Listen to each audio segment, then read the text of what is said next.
ሰላም ቤተሰቦች እንዴት ናችሁ? ዛሬ ደግሞ በአዲስ ቪዲዮ ተገናኝተናል። ቀለል ያለች ቁርስ አሰራር ነው ይዤላችሁ የመጣሁትኝ። ሰብስክራይብ ያላረጋችሁ ሰብስክራይብ አድርጋችሁ ቤተሰብ ሁኑ። ወደ ቪዲዮ።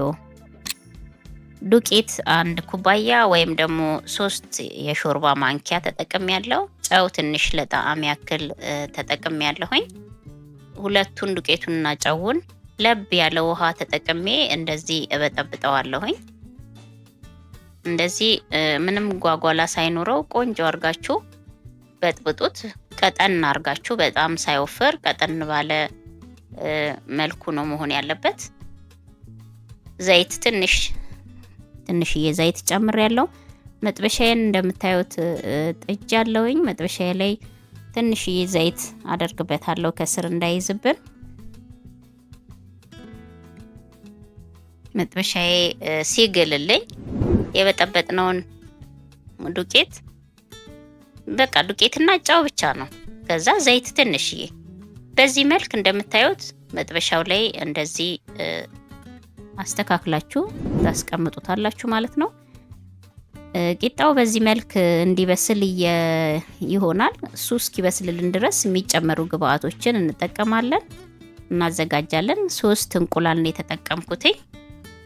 እንደምታዩት 3 እንቁላል፣ ቃሪያና ነጭ ሽንኩርት፣ 2 ፍሬ ቃሪያና ነጭ ሽንኩርት፣ ግማሽ ቲማቲም፣ ግማሽ ራስ ቀይ ሽንኩርት፣ ጨው ትንሽዬ ሩብ ማንኪያ እና ቆንዶ በርበሬ ሩብ የሻይ ማንኪያ ነው የተጠቀምኩትኝ። አንድ ላይ በጥብጬ አዘጋጀዋለሁ ለቀጣዩ ስራ ማለት ነው።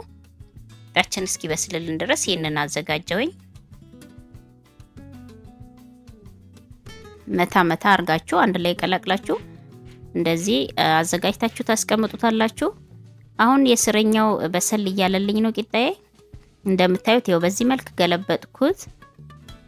አንድ ጊዜ ገልብጣችሁ ከዛም በኋላ በሰል ሲል የስረኛው እናወጣውና መጥበሻችን ላይ እንደገና ትንሽዬ ዘይት አድርገን እንቁላልና ያዘጋጀነውን እንቁላል እንጨምራለን መጥበሻችን ላይ። እንደምትመለከቱት በጣም ቀላል በጣም ጊዜ የማይወስድ ለቁርስ በጣም አስፈላጊ ነገር ነው እየሰራን ያለ ነው። በጣም ተወዱታላችሁ።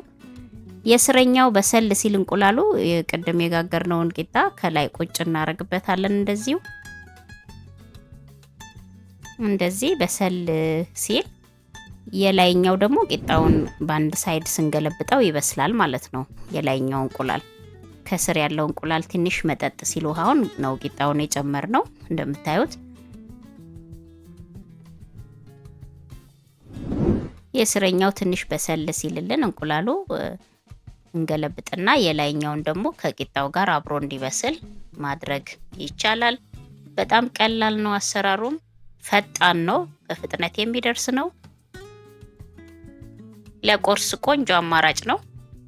ምንም አይነት ብዙ ደቂቃዎችን አይፈጅብንም። በጣም ቀላል በቀላሉ የሚሰራ ነው። እንደዚህ ነካ ስታረጉት ይሽከረከራል። የስሩ መብሰሉን የምታውቁት በዛ ነው። ይሄው እንደምታዩት በስሎልኛል። ገለበጥኩትኝ። ቆንጆ ሆኖ ነው የበሰለልኝ። ትንሽ የስረኛው በሰል እስኪል እንጠብቀውና በሁለቱም አቅጣጫ አጠፍ እናደርገዋለን ላበላል እንዲመቸን። እንደዚህ በዚህ መልክ እንደዚህ ጥፍጥፍ አድርገን በጣም ቆንጆ ነው። ተወዱታላችሁ ቤተሰብ። ሰብስክራይብ ያላረጋችሁ ሰብስክራይብ አርጋችሁ ቤተሰብ ሁኑ።